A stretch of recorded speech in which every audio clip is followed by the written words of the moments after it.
하나님께서 우리에게 주신 말씀은 마태복음 16장 16절에서 20절 말씀입니다. 마태복음 16장 16절로 20절 말씀 제가 봉독하여 올립니다. 시몬 베드로가 대답하여 이르되 주는 그리스도시요 살아계신 하나님의 아들이시니이다.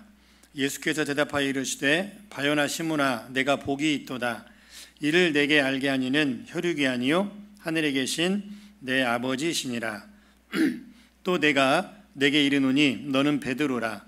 내가 이 반석 위에 내 교회를 세우리니 음부의 권세가 이기지 못하리라. 내가 천국 열쇠를 내게 주리니 내가 땅에서 무엇이든지 매면 하늘에서도 매일 것이요 내가 땅에서 무엇이든지 풀면 하늘에서도 풀리리라 하시고 이에 제자들에게 경고하사 자기가 그리스도인인 것을 아무에게도 이르지 말라 하시니라. 아멘.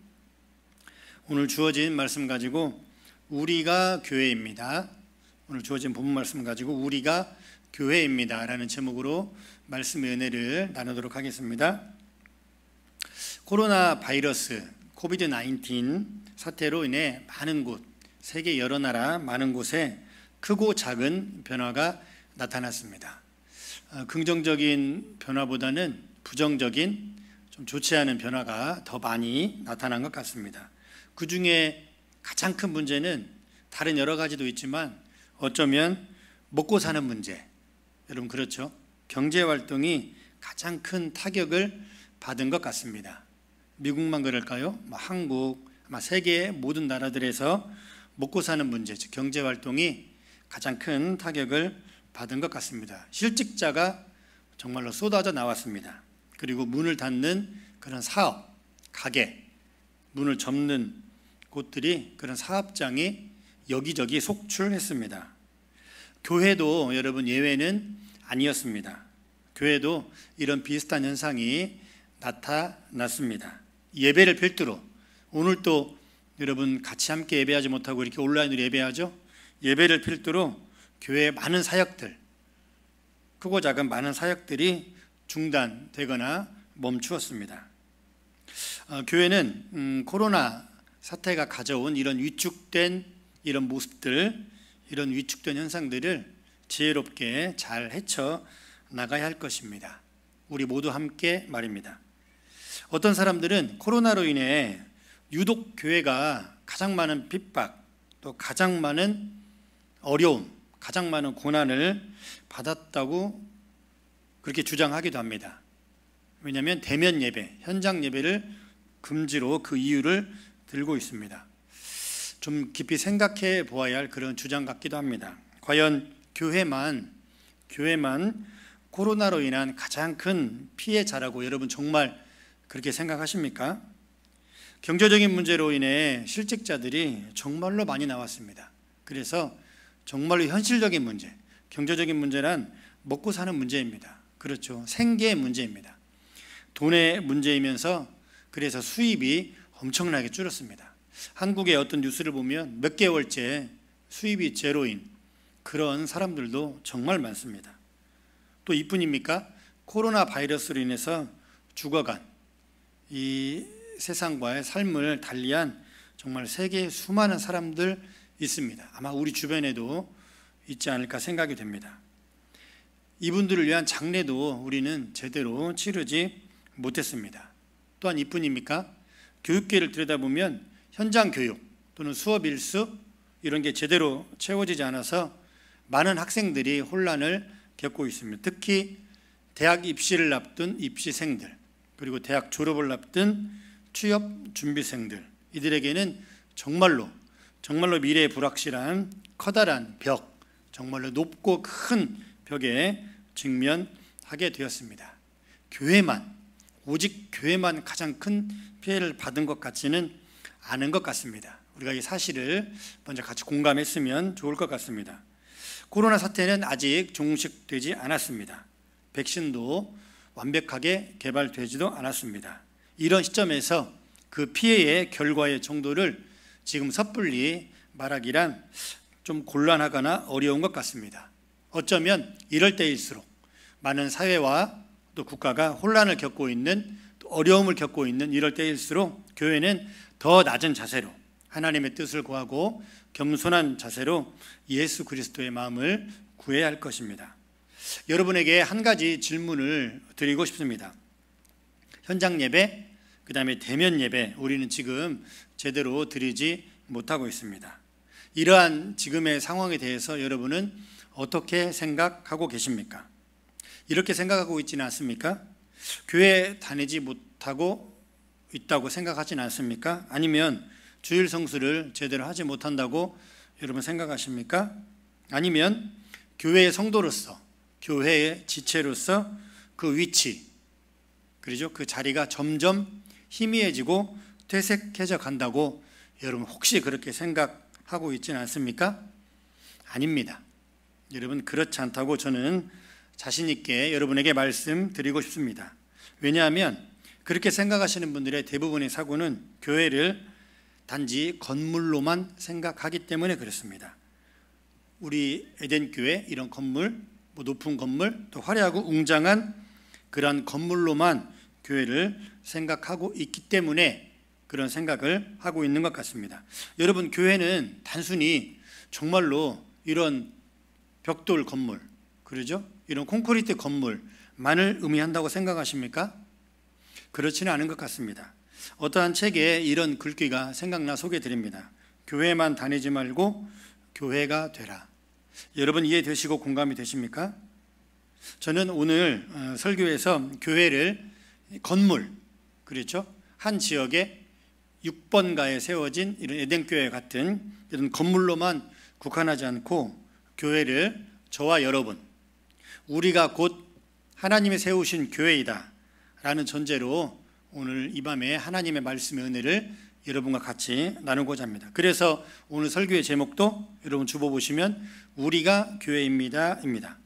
그래서 교회만 다니지 말고 교회가 되라는 이런 어떤 책의 글귀를 생각하시면서 깊이 고민하면서 함께 하나님을 예배하는 그런 시간 되면 참 좋겠습니다.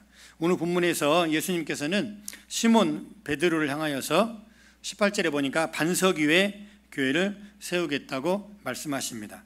반석 위에 세운 교회란 아마 무너지지 않는 교회, 튼튼한 교회, 그리고 우리에게 좀 더 와닿는 말로 바꾸자면 건강한 교회, 은혜가 넘치는 교회, 날로 부흥하는 교회, 성도가 성도를 서로 사랑하고 봉사하고 희생과 수고가 넘치는 교회, 그런 교회가 어쩌면 반석 위에 세워진 그런 든든한 교회가 아닌가 생각이 됩니다. 그렇다면 이렇게 무너지지 않는 이게 건강한 반석 위에 든든하게 세워지는 교회는 어떤 교회인가 세 가지만 살펴보도록 하겠습니다. 첫째는 신앙 고백이 있는 교회입니다. 16절 말씀, 여러분 화면 한번 보시죠. 16절 말씀 같이 한번 읽겠습니다. 시몬 베드로가 대답하여 이르되 주는 그리스도시요 살아계신 하나님의 아들이시니이다.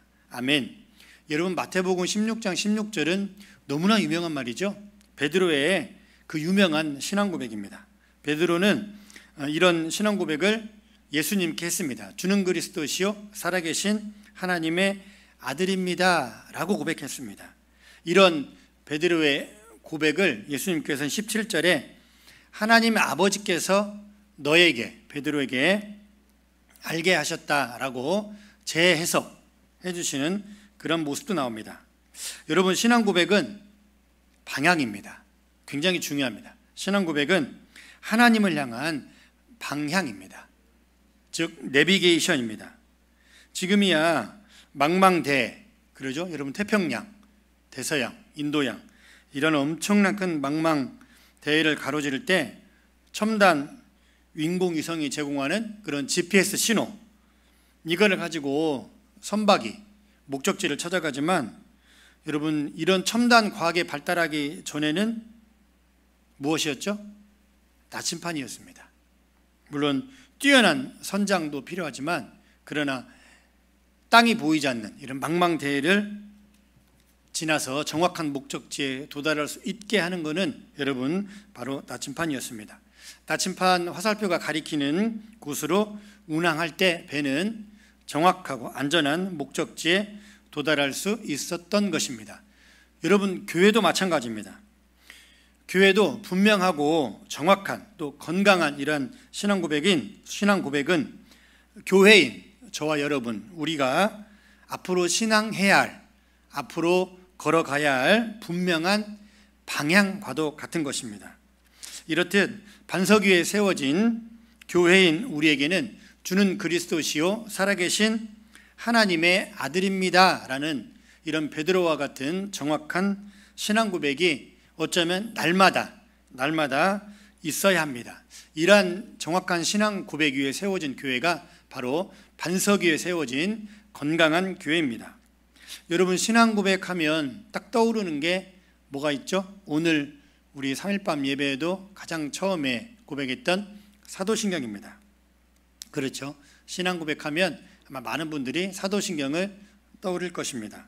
사도신경은 어떠한 특정한 때 몇몇의 중요한 사람들이 모여서 한두 번의 회의를 통해서 그렇게 만들어진 것이 아닙니다. 사도신경은 신자들, 성도들, 즉 그리스도인들의 오랜 신앙생활, 긴 세월 속에서 그것도 조금씩 고백되어진 그런 고백문의 결정체가 바로 사도신경인 신앙 고백입니다. 그래서 지금 우리가 고백하는 사도신경, 전능하사 전지를 만드신 있죠. 이 사도신경의 형태로 만들어진 시기는 6, 7세기 정도, 학자들마다 조금 달리하는 의견도 있습니다. 5세기 전후 또는 6세기 전후 이렇게 보시는 분들도 있는데, 보통 대략 한 6세기에서 7세기 정도 사이에 지금과 같은 형태의 사도신경의 고백이 만들어졌다라고 추론합니다. 여러분, 사도신경이 만들어지게 된 여러 가지 목적이 있습니다. 다양한 목적, 공교회를 견고히 하는, 든든하게 세우는 그러한 목적도 있지만, 사도신경이 세워지게 된 가장 큰 목적은 사실 이단의 분별이었습니다. 여러분, 사도신경을 자세히 들여다보면 성경 66권 전체가 아주 핵심적으로, 그리고 핵심 내용만 그대로 정확히 요약되어 있는 것을 우리가 볼 수가 있습니다. 성부, 성자, 성령, 삼위일체 하나님에서 나오고요. 그 다음에 하나님의 창조사역, 또 예수님의 죽음과 부활하심, 그리고 다시 오심에 대해서, 또 성령께서 이 모든 사역을 이루어 가시는 그런 내용, 그리고 하나님께서 세우신 공교회, 그러죠? 공교회의 어떠하심에 대해서 사도신경은 모든 것을 다 말하고 있습니다. 이렇듯 초대교회 시대를 지나 그리고 사도시대, 그리고 교부시대에는 이단들이 참으로 많았습니다. 지금도 이단들 참 많죠. 지금도 이단들 참 많습니다. 그러나 이때에는 정말로 이단 많았습니다. 예나 지금이나 이단들의 발원지, 이단들의 출처를 바라보면 주로 기독론에서 나옵니다. 기독론이란 예수는 누구인가? 예수는 어떠한 분이신가? 예수는 어떠한 생을 하셨는가? 예수님에 대해서 다루는 학문이 바로 기독론입니다. 이단들은 주로 이런 기독론, 예수의 신성 또는 예수의 인성을 잘못 이해해서 여기에서부터 이단들이 많이 출발하기 시작합니다. 그래서 당시에는 이 사도신경의 고백이 이단을 분별하는, 이단이냐 아니냐를 분별하는 중요한 기준이었던 것입니다. 그래서 사도신경을 고백하게 시켜서 믿음으로, 신앙으로 잘 고백하면 그 사람을 공교회로 받았고, 고백하지 않는 사람들은 이단으로 판별했던 것입니다. 이처럼 신앙 고백은 교회인 우리의 믿음과 우리의 신앙의 삶을 이끌어가는 아주 중요한 척도입니다. 예수님의 십자가의 복음이 헛되지 않는 교회, 결코 헛되지 않는 교회, 또 하나님이 지금 이 시대에 진정으로 찾으시는 교회는 이러한 성령의 능력으로 하나님 아버지의 고백해 하심과 알게 하심으로 베드로처럼 신앙 고백이 선포되어지는 교회가 바로 하나님이 찾으시는 교회, 성령이 함께하는 교회, 그리고 반석 위에 세워진 교회, 바로 저와 여러분 우리인 것입니다. 이 코로나 시대를 살아가고 있는 여러분 모두에게 이런 베드로와 같은 분명한 방향이 있는 신앙 고백이 날마다 이루어지기를 간절히 소망합니다. 둘째, 반석 위에 세워진 건강한 교회는 음부의 권세가 이길 수 없는 교회입니다. 18절 한번 보겠습니다. 18절 같이 한번 읽죠. 또 내가 너에게 이르노니 너는 베드로라. 내가 이 반석 위에 내 교회를 세우리니 음부의 권세가 이기지 못하리라. 아멘. 그렇습니다. 음부의 권세는 바꿔 말하면 사단의 권세, 그리고 어둠의 권세, 또 좀 더 쉽게 말하면 하나님의 말씀을 가로막는 어둠의 영, 이런 것들로 쉽게 말할 수 있습니다. 즉 교회를 흔들고 또 성령을 회방하고 또 예수의 십자가, 죽음과 부활의 십자가를 부인하는 것, 그런 것을 믿지 못하게 하는 것, 하나님의 말씀을 가로막는 것, 그런 것들이 사단의 권세, 어둠의 권세들입니다. 사단의 권세와 어둠의 영들은 호시탐탐 기회만 있으면 교회를 무너뜨리고 또 교회의 성도를 넘어뜨리려고 교회를 엿보고 있습니다. 여러분 예를 들어 볼까요? 만약에 이런 사단, 어둠의 영들이 큰 종이에, 그러죠? 뭐 100m, 200m에서도 잘 보일 정도의 큰 글씨, 대문짝만한 글씨로 이 가슴에 이렇게 딱, 나는 사탄이다, 나는 어둠의 권세, 나는 어둠의 영이다, 이렇게 하고 우리에게 접근한다면 여러분 과연 넘어지는 사람이 있을까요? 여러분 넘어질 것 같습니까? 안 넘어집니다. 한 사람도 넘어지지 않습니다. 나는 사탄이다, 그렇죠?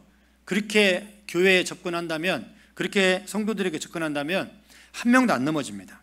그런데 왜 우리는 가끔씩, 또 때로는 종종 이런 어둠의 영과 미혹하는 영에 유혹당하고 넘어지고 쓰러질까요? 가만히 들어오기 때문에 그렇습니다. 은밀하게, 그러죠? 갈라디아 교회에 들어온 거짓 이단들, 가만히 은밀하게 들어온 것처럼 그렇게 위장해서 우리에게 접근하기 때문에 우리는 한 번씩 넘어지는 겁니다. 고린도후서 11장 14절 말씀, 화면을 보시고 읽으시기 바랍니다. 이것은 이상한 일이 아니니라. 사탄도 자기를 광명의 천사로 가장하나니. 또 요한복음 8장 44절 말씀에 너희는 너희 아비 마귀에게서 났으니 너희 아비의 욕심대로 너희도 행하고자 하느니라. 그는 처음부터 살인한 자요 진리가 그 속에 없으므로 진리에 서지 못하고 거짓을 말할 때마다 제 것으로 말하나니 이는 그가 거짓말쟁이요 거짓의 아비가 되었음이라. 아멘. 여러분 이 두 성경 구절에서 사단을 어떻게 표현하고 있습니까? 광명의 천사, 그리고 거짓의 아비로 사단을, 이단을 그렇게 말하고 있습니다. 천사로 위장하고 포장하기 때문에 우리는 모르는 겁니다. 그러죠? 광명의 천사로, 정말로 천사처럼 그렇게 위장하고 우리에게 다가오기 때문에 우리는 모르는 겁니다. 또 진짜처럼, 거짓말을 진짜처럼 얘기하기 때문에, 그러죠? 요한복음에 거짓의 아비 이렇게 얘기하고 있지 않습니까? 진짜처럼 진실로 얘기하기 때문에 우리는 유혹당합니다. 여러분 사단이 이런 겁니다. 여러분 이단이 이렇게 우리에게 접근합니다. 그렇기 때문에 우리는 한 번씩 넘어집니다. 이처럼 광명의 천사, 또 거짓의 아비로 위장한 이런 이단, 이 이단이라는 말의 뜻은 어떤 의미일까요? 굉장히 간단합니다. 한자로 풀면 이단은 끝단자 다를 이자입니다. 즉 끝이 다르다는 겁니다. 끝만 달라요. 그러니까 무슨 말이냐면 처음과 중간, 그 끝 직전까지, 그렇죠? 마지막 결과 전까지는 거의 비슷하다는 말이죠. 거의 똑같다는 말입니다. 이단이란 말은 끝이 다르다는 말입니다. 왜냐하면 이단들이 광명의 천사, 거짓의 아비로 이렇게 위장하고 포장하고 또 변장, 또 가장하기 때문에 그렇습니다. 그래서 정말로 분별하기 쉽지 않습니다. 여러분 그렇다면 그 끝은 어디일까요? 하나님이 계신 곳과 하나님이 계시지 않은 곳입니다. 여러분 이단들의 종국적인 결말, 그 종말은 하나님이 계시지 않는 그런 어둠의 세계입니다. 죽어도 죽을 수 없는, 그렇죠? 그러한 곳입니다. 끝이 다른 게 이단입니다. 이단들의 이런 간교한 술책, 이런 은밀한 유혹을 교회와 성도인 저와 여러분 우리들은 어떻게 이겨낼 수 있다고 생각하십니까? 우리의 힘과 의지, 우리의 노력으로? 아니죠. 여러분 아마 정답을 다 알고 계실 겁니다. 성령의 충만함입니다.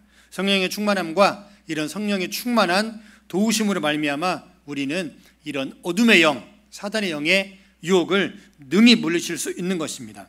에베소서에도 그렇게 말하고 있지 않습니까? 오직 성령의 충만함을 받으라고 말합니다. 술 취하지 말라, 이는 방탕한 것이니 오직 성령의 충만함을 받으라고 에베소서도 말씀하고 있습니다. 또한 사도행전 2장에 나와 있는 오순절 성령의 충만한 사건으로 우리는 이런 어둠의 유혹들, 그렇죠? 사단의 유혹들을 능히 물리칠 수 있는 것입니다. 이런 성령의 능력은 우리에게 어떠한 것을 또 믿음으로 받게 하냐면, 여러분 사도행전 2장의 오순절 성령의 충만한 사건 이후로 많은 것들이 변화됐습니다. 여러분이 잘 아는 방언도 터지기 시작했고, 또 사도들이 왕성한 사역도 했고 그러죠. 그러나 이 사도행전 2장의 성령의 충만한 오순절 사건 이후 눈에 띄게 정말로 우리에게 거룩한 영적인 부담감으로 다가오는 변화는 여러분 바로 순교입니다. 성령의 충만한 은혜는 부활하여 다시 오실 예수를 바라보는 많은 성도들 하여금 환난과 고난의 죽음 앞에서도 결코 예수를 부인하지 않고 오히려 감사함으로 또 믿음으로 순교를 기꺼이 받아들이게 했던 것입니다. 여러분 대단하지 않습니까? 그 사도행전 2장을 전후로 여러분 순교의 역사가 엄청나게 나타납니다. 이처럼 진리의 성령, 보혜사 성령이 교회인 우리와 함께하지 않으신다면 우리는 단 한순간도 든든하게 믿음 위에 살아갈 수 없습니다. 진리의 성령, 보혜사 성령의 도움으로 말미암아 우리는 어둠의 영을 물리치고 하나님 앞에 의롭게 믿음으로 담대하게 살 수 있는 것입니다. 그렇습니다. 성령의 능력에 이 충만함으로 음부의 권세와 또 어둠의 권세를 능히 이겨내시는 저와 여러분 모두가 되시기를 간절히 소망합니다. 이제 세 번째 마지막입니다. 반석 위에 세워진 교회는 어떠한 교회일까요? 천국 열쇠를 가지고 있는 교회입니다. 여러분의 성경 본문 19절 말씀 우리 화면으로 같이 읽겠습니다. 내가 천국 열쇠를 너에게 주리니 내가 땅에서 무엇이든지 매면 하늘에서도 매일 것이요 내가 땅에서 무엇이든지 풀면 하늘에서도 풀리리라 하시고. 아멘.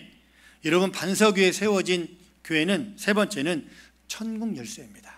여러분 너무나 가슴이 두근두근하고 아름답지 않습니까? 다른 열쇠가 아닙니다. 바로 천국 열쇠입니다. 그렇다면 천국 열쇠는 무엇을 의미한다고 생각하십니까? 간단합니다. 천국을 소개한다는 겁니다. 즉 하나님의 나라를 드러내고 하나님의 나라를 나타내는 그러한 축복의 통로의 삶을 살아간다는 겁니다. 누가요? 교회인 여러분이 그렇다는 겁니다. 건물이 그러는 게 아니라 교회인 저와 여러분, 우리가 천국 열쇠를 소유한 반석 위에 세워진 그러한 든든한 교회라는 겁니다. 우리를 통해서 천국이 보여지고 또 우리를 통해서 하나님의 나라가 이 어려운 시대에도 나타난다는 겁니다. 그것이 바로 천국 열쇠를 가진 교회인 성도, 저와 여러분, 우리를 의미하는 겁니다. 이런 성도들에게 19절에서는 좀 어렵게, 좀 헷갈리게 이렇게 설명하고 있죠. 땅에서 무엇이든지 매는 권세, 또 푸는 권세를 하나님께서 부여하신다고 말합니다. 19절을 간략하게 설명하면 땅에서 매고 풀고 할 때 이미 하늘에서 매고 풀린다라는 의미입니다. 언뜻 보면 내가 먼저인 것 같아요. 내가 잘해야 그 다음이 하늘, 내가 잘해야 그 다음 하늘에서도 이루어진다. 나의 공로, 나의 능력이 먼저이고 그 다음에 하나님의 일이 이루어지는 것처럼 보이지만 사실은 그렇지 않습니다. 헬라어로 이 16장 19절을 바라보면 하늘에서 이루어지는 일들은 이미 완료 분사형으로 되어 있습니다. 그래서 하늘에서 매고 하늘에서 풀고 하는 권세가 더 먼저라는 겁니다. 내가 이 땅에서 하는 그런 신앙의 행위보다 하늘에서 먼저라는 겁니다. 즉 하늘에서 천국 열쇠를 가진 교회인 우리에게 그런 권능을 주셨기 때문에 교회인 우리가 이 땅에 살아가면서 그 능력 있는 삶을 살아갈 수 있다라는 그러한 의미가 바로 19절입니다. 그러니까 내가 하늘을 움직이는 게 아니라 하나님께서 이미 성도인 우리에게, 교회에게 그러한 천국 열쇠를 가진 그러한 권세와 권능을 부여하셨다라는 말입니다. 한글 말이 참 어렵습니다. 원문은 그렇습니다. 그래서 19절에서 말하는 핵심은 여러분이 다 알고 계시듯 천국 열쇠를 가지고 있는 우리는 이 땅에서 삶을 살아가는 모습을 통해서 아직 믿지 않는 사람들, 아직 교회에 다니지 않는 사람들, 아직 예수를 모르는 사람들에게 하나님을 전하고 하나님의 나라를 증거하는 그런 모습이어야 한다는 말이 19절의 핵심입니다. 즉 우리가 천국 열쇠를 가지고 있다라는 말입니다. 좀 더 우리에게 피부적으로 또 마음적으로 와닿게 말씀을 드리면, 여러분의 가정에서의 삶이, 또 여러분의 직장과 일터에서의 그런 삶의 모습이 천국을 소개해야 된다라는 말입니다. 또 하나님의 나라를 전하는 그런 유기적인 교회, 그런 능동적인 그런 하나님의 교회가 되어야 한다는 말입니다. 그 교회가 천국 열쇠를 가진 교회라는 말입니다. 그렇다면 과연 우리는 천국 열쇠, 신앙 고백과 또 음부의 권세가 이기지 못하며 또 천국 열쇠를 가지고 있는 우리는 하나님의 나라의 어떠한 것, 하나님의 나라의 어떠한 면을 우리는 증거하고 전해야 할까요? 많은 것들이 있지만 저는 이 시간 한 가지만 여러분에게 전하고 오늘 말씀을 맺고자 합니다. 누가복음 6장 20절 이하에 보면 절이 길어서 제가 정리해 왔습니다. 하나님 나라에 대해서, 천국에 대해서 많은 사람들이 궁금해합니다. 제자들을 비롯한 많은 사람들이. 그래서 그들이 예수님에게 감히 묻지를 못하고 있습니다. 아마 그들의 궁금증은 이러한 것일 것입니다. 예수님, 하나님 나라가 과연 어디에 있습니까?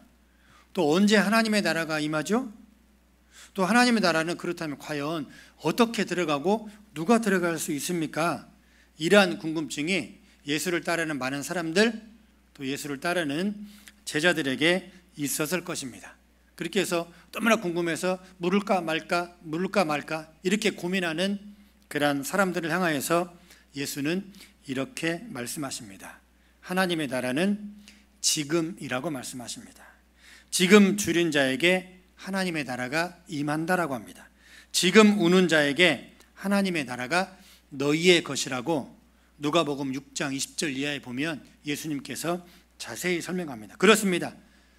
사랑하는 여러분, 하나님의 나라는 지금입니다. 지금 이웃을 위해서 굶주릴 수 있는 사람의 것이 바로 하나님의 나라입니다. 지금 이웃을 위해서 아파할 수 있느냐, 지금 이웃을 위해서 슬퍼할 수 있느냐, 이런 자에게 하나님의 나라가 임한다라고 예수께서는 우리에게 분명하게 말씀하고 있습니다. 여러분, 그런데 우리는 보통 이렇게 생각합니다.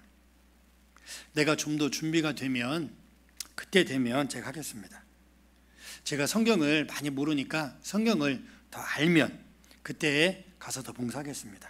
지금은 공부도 해야 되고 지금은 돈도 벌어야 하고 좀 시간도 없으니까 또 애들도 키워야 되고, 목사님 제가 나중에 시간이 되면 또 자리를 잡으면 그때 가서 더 많이 교회를 섬기겠습니다. 아닙니다. 여러분, 하나님의 나라는 지금입니다. 하나님의 나라를 위해서, 또 예수의 십자가를 위해서, 그리고 교회 공동체인 우리를 위해서 여러분 지금 함께 울 수 있습니까? 여러분 지금 함께 웃고 그렇게 할 수 있습니까? 아니면 여러분 지금 코로나 사태로 건물인 이런 교회가 힘들어하고 있는데 여러분 지금 함께 봉사하고 수고하고 헌신할 수 있습니까? 여러분, 하나님의 나라는 지금입니다. 과거도 아니고 미래도 아닙니다. 천국 열쇠를 가지고 있는 교회인 저와 여러분, 우리는 지금입니다. 하나님께서는 지금 우리에게 말씀하고 계십니다.